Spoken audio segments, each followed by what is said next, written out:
अस्सलाम वालेकुम, मैं सईद अली और आप देख रहे हैं मुकालमा। नाज़रीन, आज के प्रोग्राम में हम बात करेंगे बानी पीटीआई इमरान खान के तिब्बी मुआयने के हवाले से और उनकी मुमकिन रिहाई के हवाले से जो पस पर्दा राब्ते हो रहे हैं हुकूमत और अपोजिशन के दरमियान, जो कशमकश जारी है, इसी हवाले से बात करेंगे। और वफाकी वज़ीर दाखिला मोहसिन नकवी का कहना है कि इमरान खान के इलाज के मामले पर सियासत की गई, जबकि वो दावा भी करते हैं कि हमने न सिर्फ सुप्रीम कोर्ट के हुक्म पर अमल किया बल्कि पीटीआई की क़यादत को भी ऑन बोर्ड रखा। दूसरी जानब खैबर पख्तूनख्वा के साबिक वज़ीर आला अली अमीन गंडापुर कहते हैं कि इमरान खान की रिहाई के लिए सबसे ज़्यादा कोशिशें भी मोहसिन नकवी ने की हैं। इधर अपोजिशन इत्तेहाद तहफ़्फ़ुज़ आईन पाकिस्तान का धरना जारी है और सेनेट के अपोजिशन लीडर राजा नासिर अब्बास का कहना है कि मुलाकात तक हम एहतजाज ख़त्म नहीं करेंगे।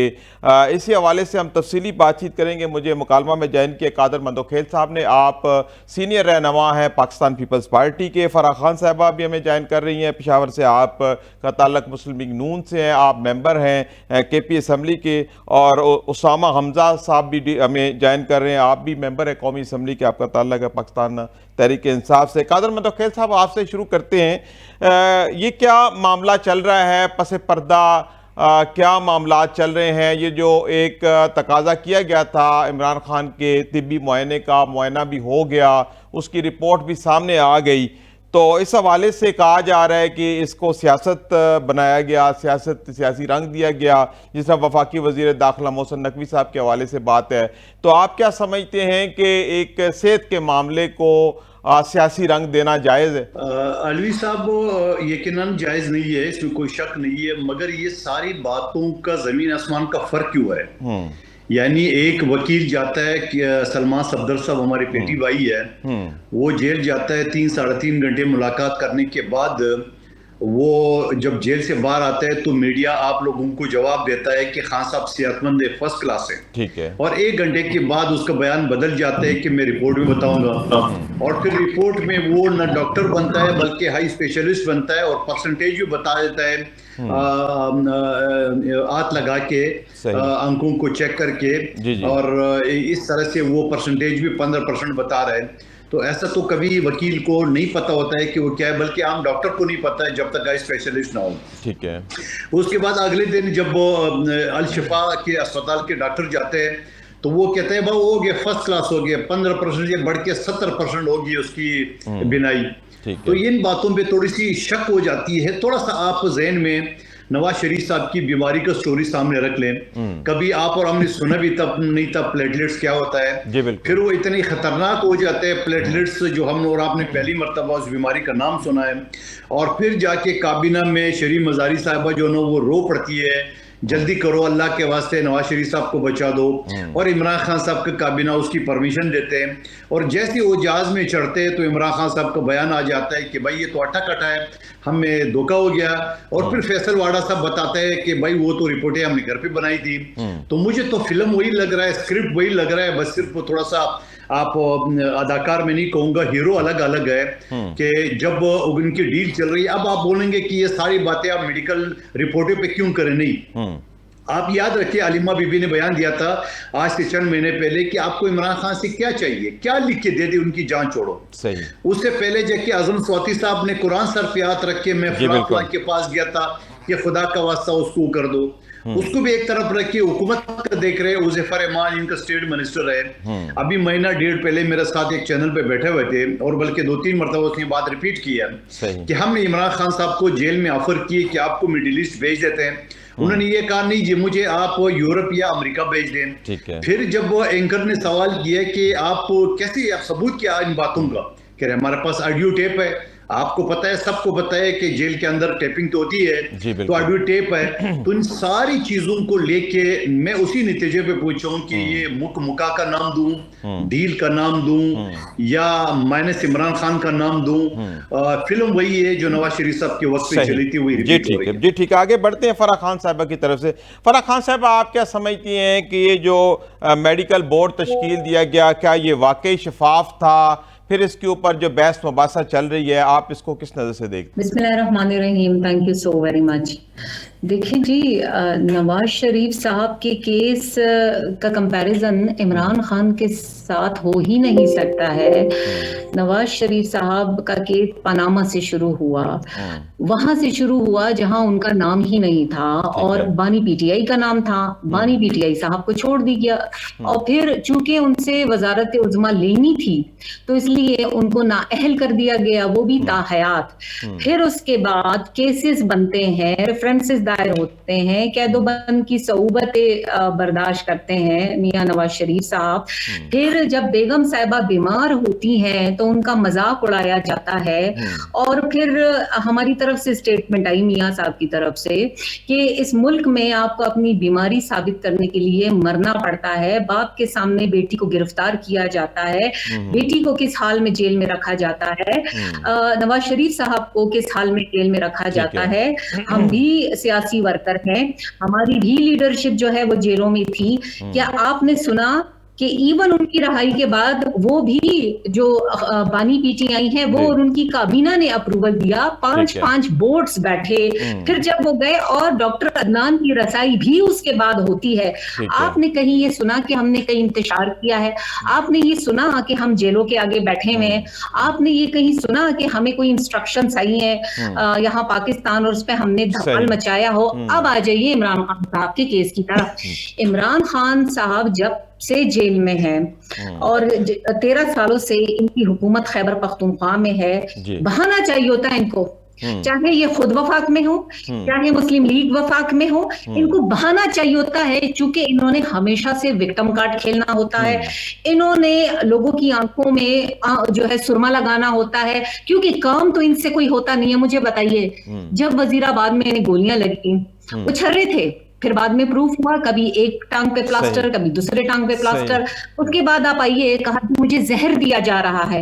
इवन इनकी जोजा मोहतरमा ने कि जी मुझे हार्पिक दिया जा रहा है। फिर इनकी जो बहनें हैं, हमारी बहनें हैं, हमारे लिए बड़ी काबिल एहतराम है, कहती हैं जी ठंडा पानी फेंक के उसमें केमिकल डाला जाता है। फिर आ जाइए इनकी आंख की तरफ, 2 दिसंबर आखिरी इनकी बहनों की मुलाकात होती है। उससे पहले वुकला, पार्लियामेंटेरियंस, इनकी बहनें सब मिलते रहे, बाहर आके क्या कहते थे कि जी एक जगह पे चढ़ जाओ, दूसरी जगह पे चढ़ जाओ, आराम से वफाकी हुकूमत को अपना काम ना करने देना।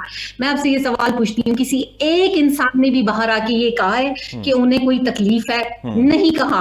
तो आप अपने केसेस पे फोकस करते ना, आपके हर वक्त के ट्वीट्स आते थे, उसमें देखिए हुल्लड़बाजी होती थी। अब जो ये रिपोर्ट जमा हुई है एंड ऑफ कोर्ट जो है और ये जो मेडिकल बोर्ड बैठा है कंसिस्टेंट है, उसमें वो खुद कह रहे हैं कि ना मुझे सिक्योरिटी इश्यूज है, ना खाने की इश्यूज है, ना कोई और इश्यूज है। जी ठीक है, जी ठीक है, बिल्कुल ठीक है। कादर मंदोखेल साहब कुछ सवालात जो उठाए हैं, पहले तो फराह खान साहब कह रही हैं कि नवाज शरीफ और इमरान खान के केस में बड़ा फर्क है, आप कह रहे हैं एक जैसा है।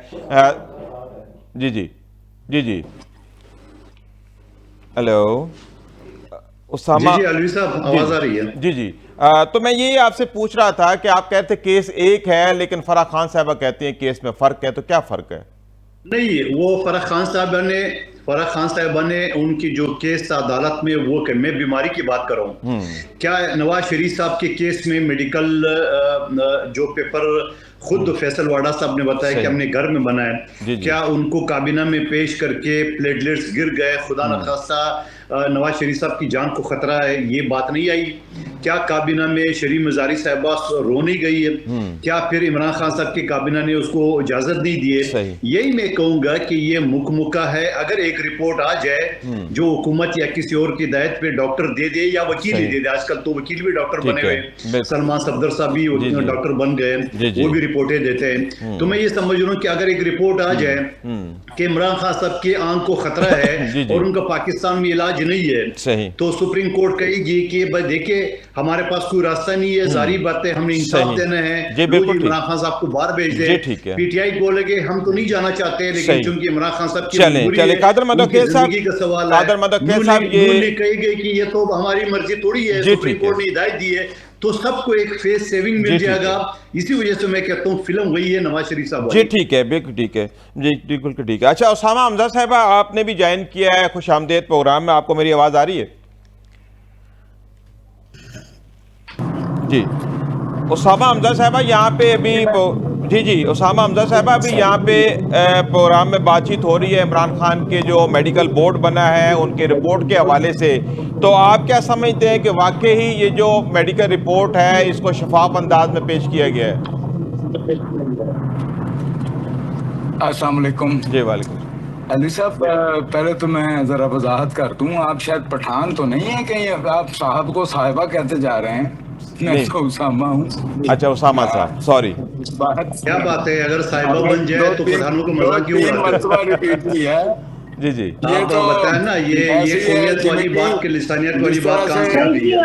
जिस तरह से उसामा साहब, उसामा हमजा साहब, इसमें पठान वाली बात क्यों बीच में आ रही है? उसामा साहब भाई मेरे इशू की तरफ आते हैं। उसामा साहब इशू की तरफ आते हैं। पठान, उसामा मेरा साहब, लीडर भी पठान है। उसामा साहब इशू की तरफ आते हैं। यहाँ पे हम बात कर रहे हैं खान साहब के मेडिकल रिपोर्ट के हवाले से, तो आप क्या समझते हैं कि जो रिपोर्ट आई है वाकई शफाफ है, और इस हवाले से आपकी क्या राय है?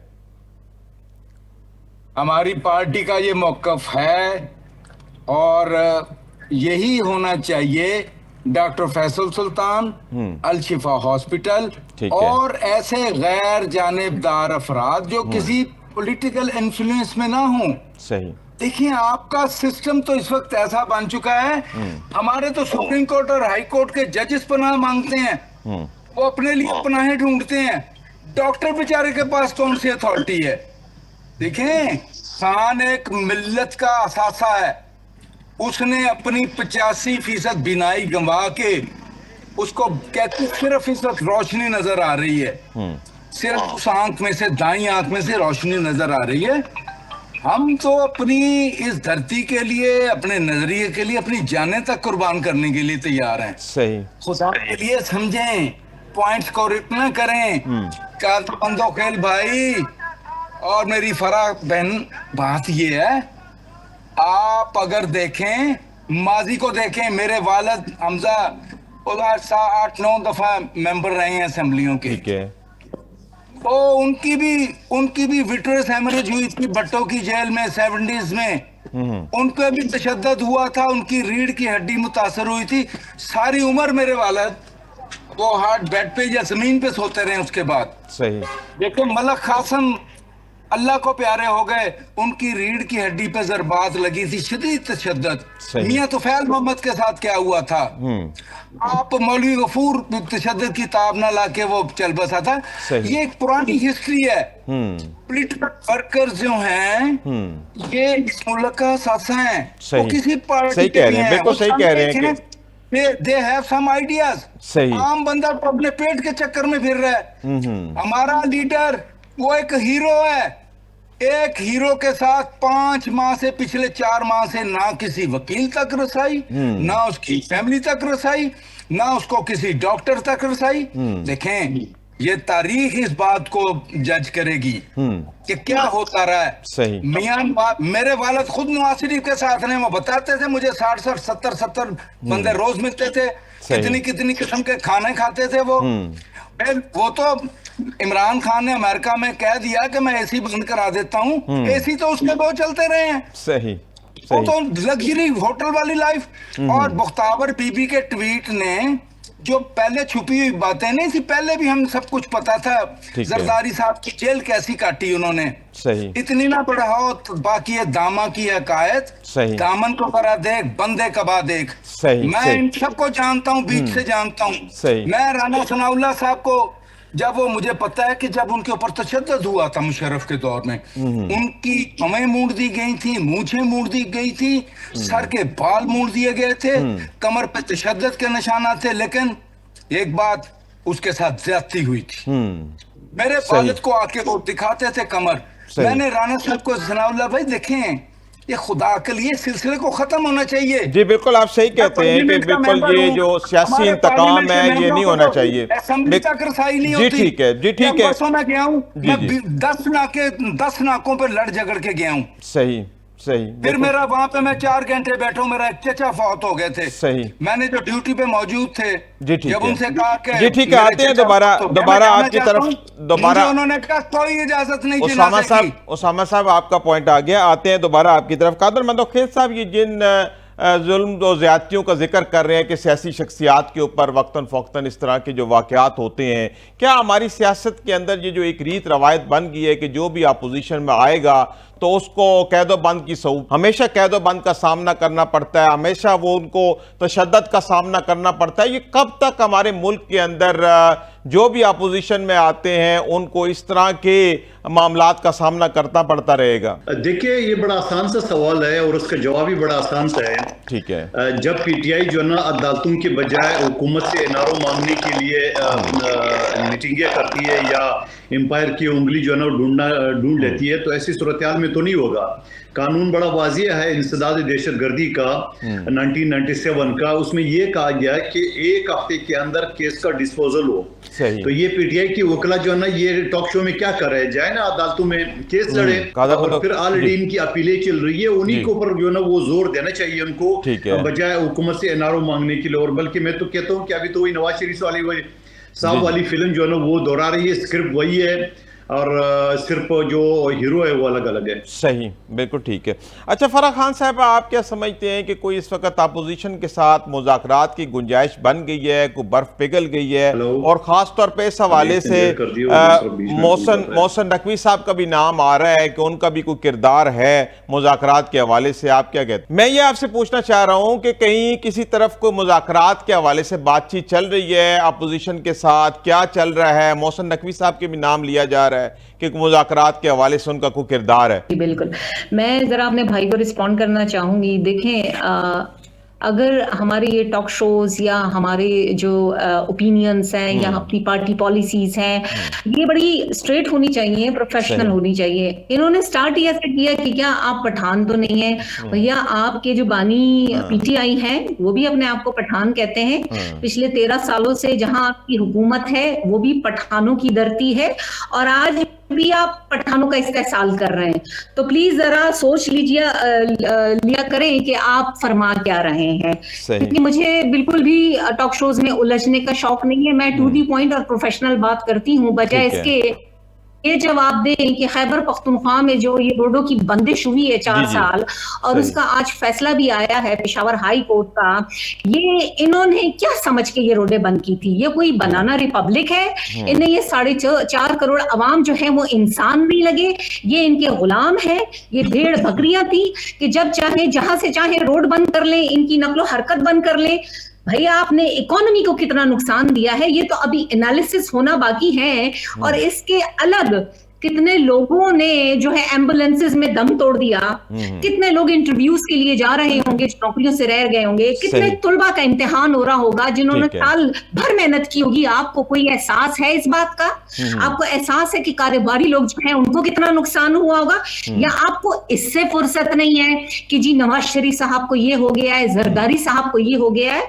भाई साहब, मैं आपको बता दूं, 1930s में नवाज शरीफ साहब वो थे कि एशिया में सिर्फ 2 बिजनेस ग्रुप थे, बटाला ग्रुप और शरीफ ग्रुप, ये वहां से चले आ रहे हैं। फिर 70s में जब इनकी प्रॉपर्टी नेशनलाइज हो गई, तब भी अल्लाह ने इनको हिम्मत दी। ये वो खानदान है तो खुदारा उनको छोड़ दें, आप अपना सूबा संभालिए। आज उधर दहशतगर्दी ने पूरे सूबे में जो हाल किया हुआ है, आज बाजौड़ में जो हादसा हुआ है एक अनफॉर्चुनेट, जिसमें हमारे 11 नौजवान जवान सिपाही हैं वो जामे शहादत नोश फरमा गए। और जो तीरा में हाल है, आप तीरा को छोड़ के, आप बाजोड़ को छोड़ के, करक, लक्की, बनू, इन सब को छोड़ के आप यहाँ इस्लामाबाद में बैठे हुए, आप यहाँ दुम्बा पार्टी कर रहे हैं, आप पार्लियामान ने आपने उसे यरगमाल बनाया हुआ है।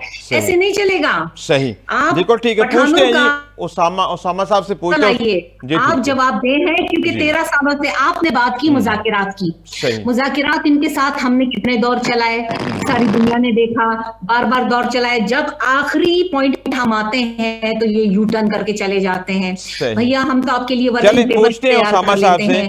हम तो हमेशा नेशनल असेंबली के स्पीकर ठीक है फराह खान साहब, आपका पॉइंट आ गया। आपने हमारे साथ टेबल पे बैठना ही नहीं है, क्योंकि आप ठीक है फराह खान साहब, आपका पॉइंट आ गया है। उसामा साहब, कुछ सवालात जो उठाए हैं फराह खान साहब ने, एक तो आप मुज़ाकरात से चले गए, आपने 3 दौर किए, चौथा दौर ना हुआ, फिर दूसरा उन्होंने ये भी सवालात उठाए हैं कि केपी के हालात बहुत ख़राब हैं, वहाँ पे आए दिन जल से जुलूस होते हैं, रोड्स बंद कर दिए जाते हैं, तो इससे जो केपी की आवाम है बहुत तंग है। बात ये है से पूरा उसामा साहब आपकी आवाज़ जी जी जी बिल्कुल ठीक है। नाज़रीन, जहाँ पे वक्त हुआ एक ब्रेक का, हज़रत छोटे से वक्फे के बाद फिर यहीं से गुफ्तगू का सिलसिला दोबारा शुरू करेंगे।